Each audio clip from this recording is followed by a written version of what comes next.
Good morning students. हमने पहले पढ़ चुके थे कि हमारे इनपुट डिवाइसेस कैसे हैं और इनपुट यूनिट पढ़ लिया था, हमारा आउटपुट यूनिट पढ़ लिया था, फिर हमारे सीपीयू वाला यूनिट भी पढ़ लिया था जिसमें सीपीयू में हमने पढ़ा था कि हमारे उसमें कैसे एएलयू, सीपीयू और रजिस्टर वर्क करते हैं, ये सब पढ़ लिया था।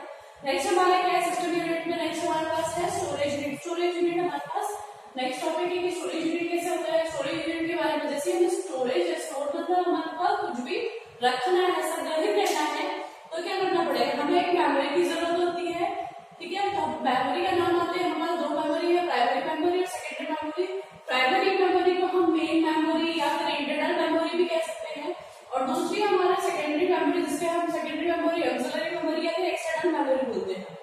ठीक है, तो जब मेमोरी की बात आती है तो हम मेन की बात करते हैं, इस मेमोरी की बात कर रहे होते हैं जब हम मेमोरी की बात कर रहे हैं, क्योंकि ये हमारे कंप्यूटर में ये वाली यूज होती है मेनली।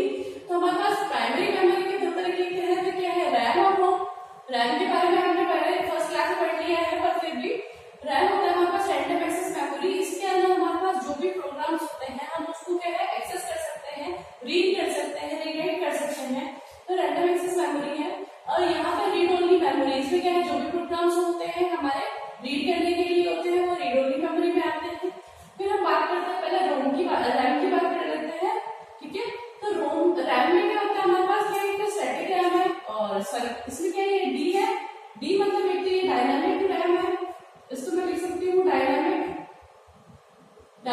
RAM access memory. और ये क्या है हमारे पास स्टैटिक रैम। हमारे पास एक डायनामिक है और एक स्टैटिक है, तो डायनामिक रैम हमारे पास क्या होता है और स्टैटिक रैम में हमारा डिफरेंस देख लेते हैं। डायनामिक रैम होता है हमारे पास स्लो होता है, और ये स्टैटिक रैम के हमारे पास फास्ट होता है। ये इनएक्सपेंसिव होता है, मतलब कि ज्यादा एक्सपेंसिव नहीं होता, चीप होता है, ये एक्सपेंसिव होता है। इसमें क्या प्राइमरी जो स्टोर करते हैं हमारे पास क्या होता है डायनामिक रैम में स्टोर करते हैं, और जो स्टैटिक रैम जो यूज होती है वो कोई स्पेशलाइज्ड एप्लीकेशन मतलब कोई ऐसा प्रोग्राम जो स्पेशलाइज्ड होता है किसी और चीज के लिए। तो हमारे जो प्राइमरी रैम यूज होता है हमारे कंप्यूटर्स में होता है वो डी रैम यूज होता है, हम डी रैम यूज करते हैं। ठीक है, डी रैम में हमारा होता है कि यूज करने के लिए ट्रांजिस्टर और कैपेसिटर यूज होते हैं। जैसे कि मैंने ट्रांजिस्टर के बारे में आपको बताया था, वैसे कैपेसिटर भी एक स्टोरेज डिवाइस है। तो क्या हमारे पास इसमें क्या होता है स्पेशलाइज्ड एप्लीकेशन हो गई, और यहाँ पे स्टोरेज में क्या होता है जैसे ट्रांजिस्टर है, कैपेसिटर, और इसमें क्या होता है फ्लिप फ्लॉप पे आपका डेटा स्टोर होता है। इसमें मेन हमारे पास ये होता है कि ये वाला यूज हम करते हैं, ये किसी स्पेशलाइज्ड प्रोग्राम के लिए, एप्लीकेशन के लिए यूज होता है। दोनों का डिफरेंस मैंने आपको लिख दिया है। बात हम करते हैं रोम की। रोम हमने वैसे पहले पढ़ लिया था, रीड ओनली मेमोरी। इसमें फर्स्ट है प्रोग्रामेबल रीड ओनली मेमोरी।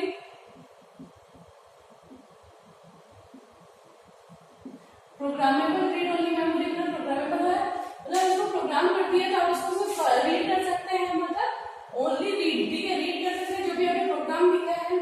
ईपीरोम में क्या होता है इरेजेबल। ये है E for E stands for erasable. Erasable मतलब हम मिटा सकते हैं इसको, अगर हमारा प्रोग्राम लिखा हुआ है तो ईपीरोम में क्या होता है erasable programmable read only memory. ठीक है, यूटिलाइट्स है, हमने 20 मिनट में जितना भी फुल्ली जो हमने स्टोर कर रखा है वो सारा का सारा क्या है एक साथ ही इरेज होता है, मतलब मैक्सिमम टू अप्रॉक्स नहीं मान लेते कि 20 मिनट इसको लगते हैं। ठीक है, नेक्स्ट है हमारे पास ईईप्रोम। तो इलेक्ट्रॉनिकल प्रोम तो क्या होता है इससे क्या electronical erasable programmable read only memory. Electrical erasable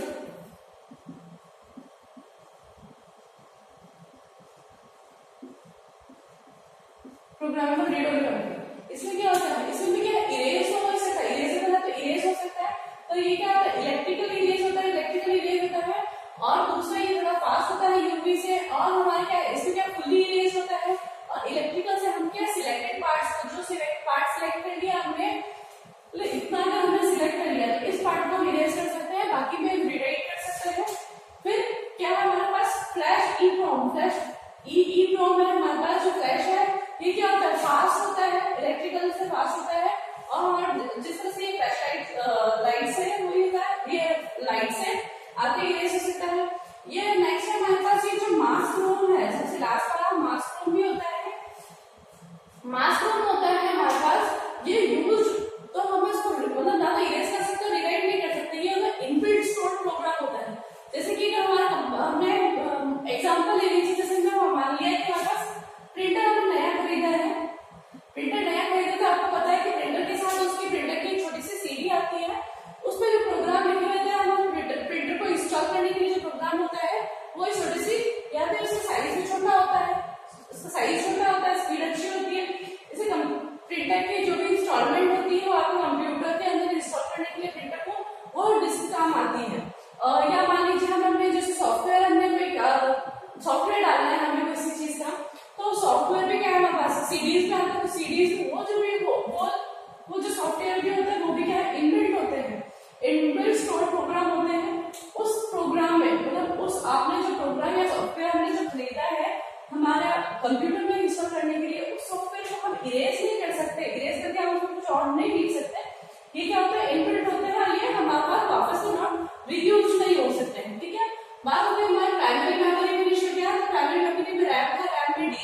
printer, आपके जितने भी कंप्यूटर्स हैं जो भी अटैच है सारों को क्या है वो उसके अंदर पहले इंटरमीडिएट होगा, वो सब क्या एक दूसरे से सबके ऊपर फोकस होगा कि वो उसमें क्या आपने यूज करा है, आपके कीबोर्ड की सेटिंग्स होता है वो सब चेक करता है। उसके बाद आपके कंप्यूटर पे लोड करने के बाद कंप्यूटर को स्टार्ट करता है, तो वो क्या होता है आपका बायोस प्रोग्राम स्टार्ट करता है। ये आ गई आपकी मेमोरी, तो मेमोरी यूनिट स्टोरेज यूनिट में आ गया, स्टोरेज यूनिट के अंदर आ गया। तो हम नेक्स्ट पढ़ेंगे हमारे स्टोरेज डिवाइसेस के बारे में पढ़ेंगे, ठीक है।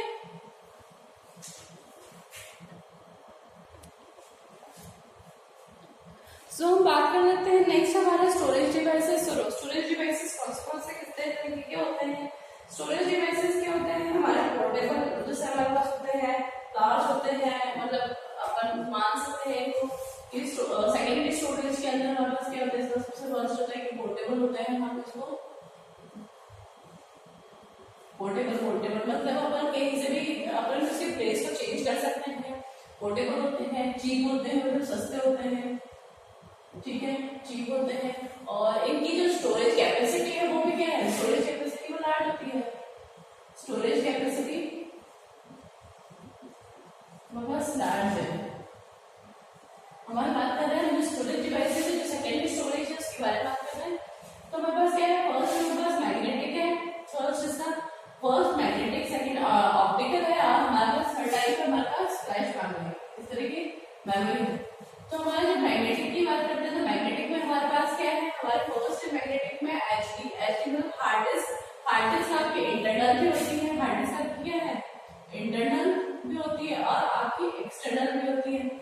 एक्सटर्नल आपने देखी है आपकी कैसे होती है, एक छोटी सी बॉक्स जैसी होती है। इंटरनल आपको आपके कंप्यूटर के अंदर स्टोर होती है, तो आपकी हार्ड डिस्क होती है। नेक्स्ट है हमारे पास फ्लॉपी डिस्क या फिर फ्लॉपी ड्राइव है। हमारे पास फ्लॉपी डिस्क और फ्लॉपी ड्राइव अब तो नहीं आती है, पर इससे पहले क्या एक स्क्वायर ऐसे बना हुआ होता था, एक फ्लॉपी डिस्क होती थी जिसके अंदर हमारे जैसे सीडी वाला इंसर्ट होता था, उसमें फ्लॉपी डिस्क इंसर्ट कर सकते थे हमारे सीपीयू के अंदर, वो फ्लॉपी डिस्क थी। हमारे नेक्स्ट है हमारे पास मैग्नेटिक टेप। मैग्नेटिक टेप हमारे पास जैसे पहले हम टेप रिकॉर्डर होता था हमारे पास, उसमें टेप रिकॉर्डर के अंदर कैसेट होती थी जिसको अपन दो साइड से चलाते थे, फर्स्ट साइड ए साइड और बी साइड। तो मैग्नेटिक टेप वो यूज करते थे, पहले मैग्नेटिक टेप थी, अब हम नहीं यूज करते हैं मोस्टली। हमारे पास या पहले क्या है, इसमें नेक्स्ट है हमारे पास ऑप्टिकल। इसमें जितना भी डाटा स्टोर होता है वो कौन सा टाइप का होता है, मैग्नेटिक फॉर्म में होता है। नेक्स्ट हमारे पास है ऑप्टिकल। ऑप्टिकल वाले में क्या होता है, ऑप्टिकल जो भी जो स्टोरेज होगी, स्टोर डाटा जो स्टोर होगा वो कौन सी फॉर्म में होगा, लाइट फॉर्म या फिर लेजर के थ्रू अपन को डाटा को स्टोर करना पड़ेगा। और इसमें बहुत से एग्जाम्पल है हमारे पास, सीडी हमारे कॉम्पैक्ट डिस्क है हमारे पास, ठीक है, और हमारे पास है डीवीडी। डीवीडी मतलब हमारे पास डिस्क वर्सटाइल डिस्क हमारे पास है, डिजिटल वर्सटाइल डिस्क या फिर वीडियो डिस्क बोल सकते हैं, इसके दो नाम है, डिजिटल वर्सटाइल डिस्क या फिर डिजिटल वीडियो डिस्क, ठीक है। तो हमारे पास सीडी और है डीवीडी। सीडी और डीवीडी में दोनों में डिफरेंस है कि सिर्फ साइज का डिफरेंस है कि क्या हमारे पास डीवीडी में क्या ज्यादा स्टोरेज होती है और दोनों रीड राइट अपन रीड और राइट कर सकते हैं। नेक्स्ट हमारे पास है ब्लूरे डिस्क। ब्लूरे डिस्क हमारे पास होती तो वैसे ही डिस्क भी है डीवीडी और सीडी की, जैसे पर इसमें क्या होता है, जैसे डीवीडी और सीडी में जो क्वालिटी पिक्सल्स होते हैं वो इतना बेटर नहीं होता, वो ब्लूरे डिस्क में अगर हमारे पास वीडियो की क्वालिटी एचडी में हो या फिर हमारा और अच्छे हो, उसकी वॉइस क्वालिटी होती है, उसके पिक्सल्स अच्छे होते हैं,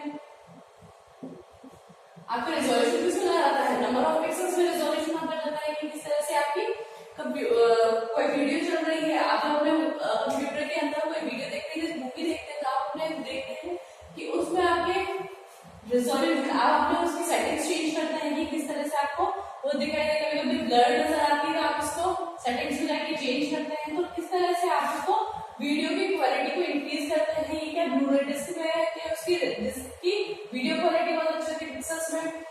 और यहाँ पर नेक्स्ट हमारे पास है फ्लैश मेमोरी। फ्लैश मेमोरी के अंदर क्या होता है, ये जो डाटा स्टोर करेगा वो बाइनरी और डिजिटल फॉर्म में स्टोर करेगा, ठीक है, बाइनरी और डिजिटल फॉर्म में स्टोर करेगा। ये पोर्टेबल है हमारे पास, पीडी मतलब पेन ड्राइव है हमारे पास, ठीक है, ये पेन ड्राइव है हमारे पास, पीडी है, तो इसमें डाटा स्टोर करके हमें इसको रख सकते हैं। हमारा अपने फोन में मेमोरी कार्ड है उसको रख सकते हैं। तो हमारे क्या है स्टोरेज डिवाइसेस मैग्नेटिक तरीके के स्टोर होते हैं, ऑप्टिकल और फ्लैश। इसमें मैग्नेटिक में एडोबी प्रॉपर्टीज है, मैग्नेटिक के 5 तरह यूज नहीं होती है। डीवीडी और सीडी में दोनों में डिफरेंस इतना ही है कि वो साइज का डिफरेंस होता है। ठीक है, अब हम बात करेंगे मेजरमेंट। मैंने ये बताया था कि हमारी जो सबसे स्मॉलेस्ट बिट है, ये हमारा जो बिट है वो हमारे पास स्मॉलेस्ट है। हम ये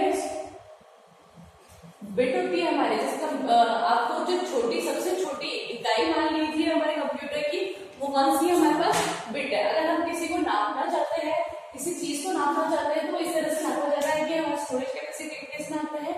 तो ये क्या मेजरमेंट हमारे डिजिटल डाटा को किस तरह से स्टोर किया जाता है और उसकी यूनिट कैसे होती है।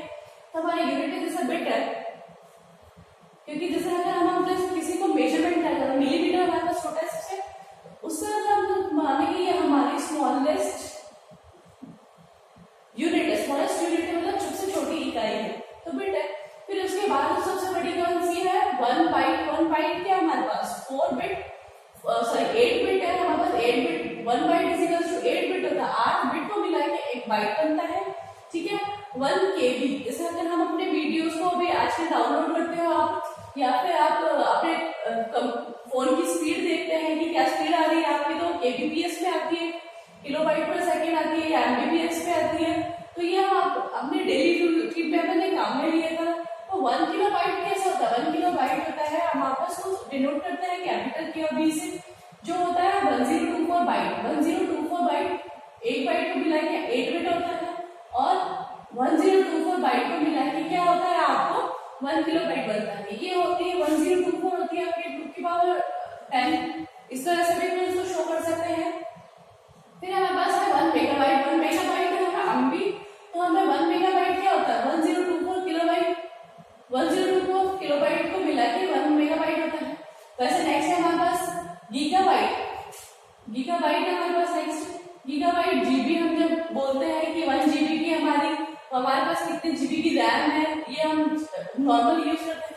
ये कितनी एमबी की होती है, 1 जीबी कितनी होती है 1024 एमबी की होती है। फिर नेक्स्ट हमारे पास ये हमारे अभी तक डेली यूज का हमने काम में लिया हुआ। फिर नेक्स्ट से बड़ा हमारे पास होता है यूनिट टेराबाइट। टेराबाइट क्या होता है 1024 गीगाबाइट के इक्वल होता है। फिर गीगाबाइट के बाद फिर टेराबाइट क्या होता है हमारे पास पेटाबाइट है। पेटाबाइट क्या है 1024 टेराबाइट है। फिर टेराबाइट एक्साबाइट है। फिर एक्साबाइट क्या होती है 1024 पेटाबाइट है। फिर 1 जीगाबाइट क्या है हमारे पास 1024 एक्साबाइट है। फिर 1 यूटाबाइट है हमारे पास क्या है 1024 जीगाबाइट है। हमारे पास ये सारी हमारे पास स्टोरेज कैपेसिटी आ गई है। और हमने क्या नहीं पढ़ा है, हाँ एक होता है 1 nibble. 1 nibble is equals to हमारे पास होता है 4 बिट। ठीक है, निबल ये हमारे पास ये होता है कि 1 byte is equals to 4 bit होता है, और हमारे पास 1 nibble is equals to 4 bit होता है। ठीक है, ये हमारी होगी measurement unit for digital data. Storage devices हमारे सिस्टम यूनिट के बारे में हमने ये पढ़ लिया है, जैसे हमने फर्स्ट डिस्कस किया था। Thank you.